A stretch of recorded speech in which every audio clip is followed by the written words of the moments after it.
I think the current biggest misconception about AI is that it is one single thing, a single entity.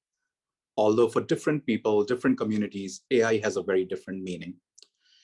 And the meaning of AI is also constantly in flux. It keeps changing. And this is something important to keep in mind.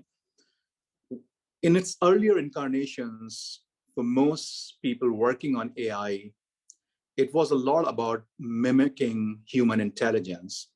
Although now there are a lot of things that AI does that goes beyond human capabilities. So AI has that meaning for a lot of people working on it now. And I think some of this misconception, or at least one source of this misconception, it's popular culture and science fiction and the way AI has gotten a symbolic meaning from a lot of books and movies that people have read over time. So I think for me, that is one of the biggest misconception. And I think it's important for people to think about AI more broadly and to think about it not as one thing, but a lot of small things that augment our everyday functions.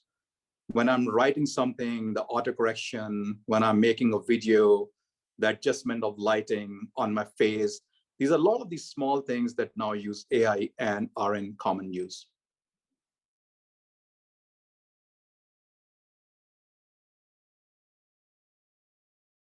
Most important question for AI ethics, similar to AI, is that there's no real consensus on what AI ethics means. This is not surprising because a lot of different people from a lot of different disciplines work on the issue. So there is a need to kind of come towards some consensus.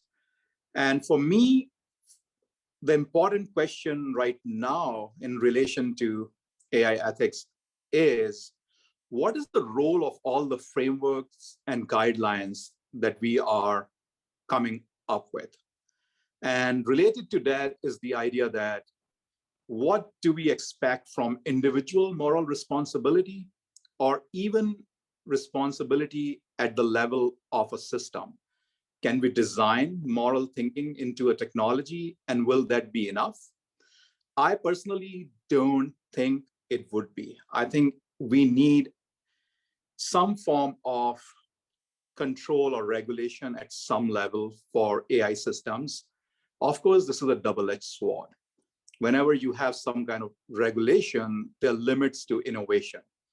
But we need to come up with some metrics of what can or cannot be done, because soon AI will augment so many of the systems that we use every day that it will be hard to control or regulate it later.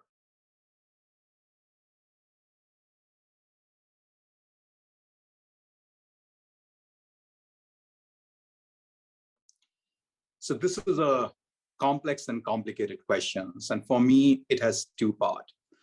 One is, will the use of AI over time change our moral values and our ethics? And I think the answer to that is yes. We have seen with many technologies, as they've become more commonplace, we start to think differently about them, and our morals and values around them change. Reproductive technologies are one very common example of this. A lot of things that in medicine and healthcare we would have not considered moral or ethical, especially when you think about religious principles, now we do. So yes, AI, as it becomes more commonplace, will make us think differently about our morals and values. The other part of this question is, for me, which is the really important one, is, will the use of AI change our moral and ethical thinking, because we will allow AI-based systems to do some of that thinking for us? And if we look over time at the use of technology and cognition, we have become very good at offloading, and by we, I mean humans, at offloading our thinking to some kind of tool or technology. for example, calculators, computers, they do a lot of things that we used to. So for me, it is not inconceivable that AI-based system will end up making at least some of the moral or ethical decisions that we currently make. And what are the limits to that? How much should we allow a machine to do those things? I think those are very important questions, but in some sense, I do think this is coming.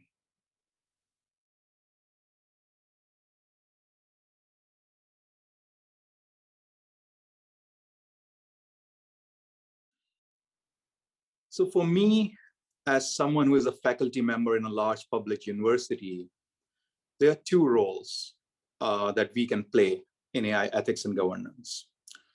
First is the role as researchers and thinkers who can bring a more grounded, empirical, and theoretical understanding about issues of ethics and governance of AI.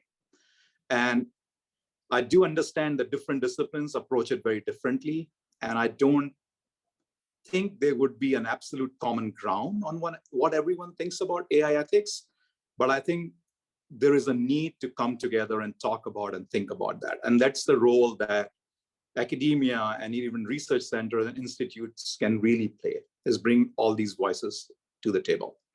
The second role for me as a teacher, as an educator, is to help my students develop technocritical thinking about AI.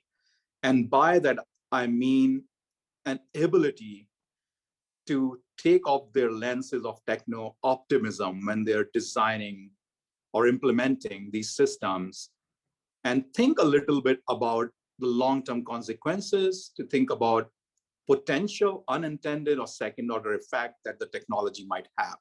So do the work, but do so critically.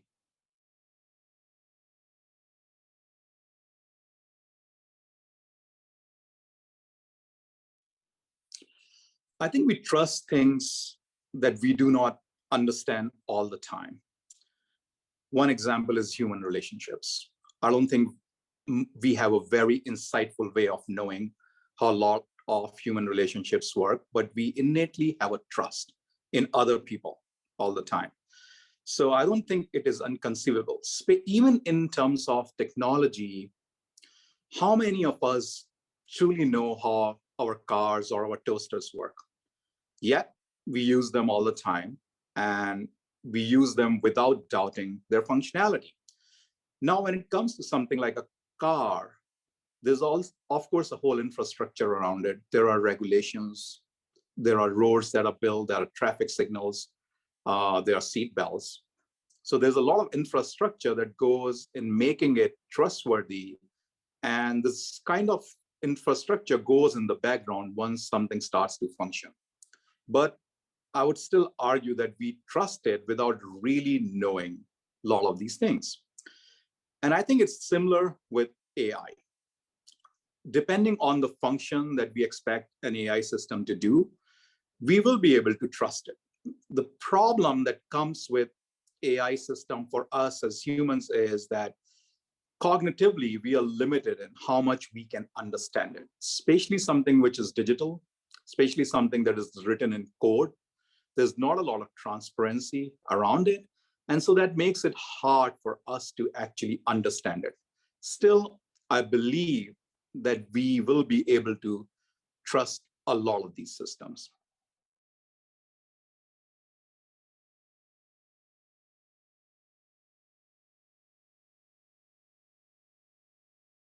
I think AI ethics demands global discussion because AI in itself is a global issue.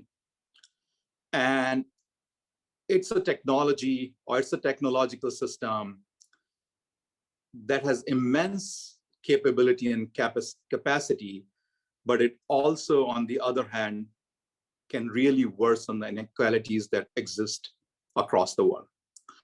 So we need a more nuanced contextual understanding of AI and consequently of AI ethics across different parts of the world.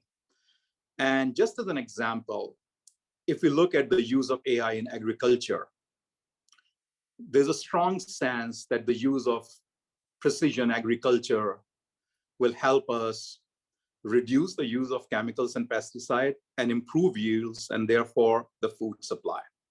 But there's an ethical question at a regional level for countries where the majority of their workforce or a large part of their workforce is in the agriculture sector. Do you implement these tools and technologies that are AI-based, automated, that might lead to a reduction in the workforce in agriculture sector? How do you introduce them? How do you at the same time educate and retrain people to work in another sector? So I think these are all issues, and these are contextual issues that need to be looked at. And although I'm speaking a lot about, and we all talk about global, I think what we also have to keep in mind is that we need the major AI players on the table, and those are companies that operate globally. There are certain platforms that dominate the use of AI across the world. And unless we are able to influence them to do their work more ethically, it will be really hard for us to make change.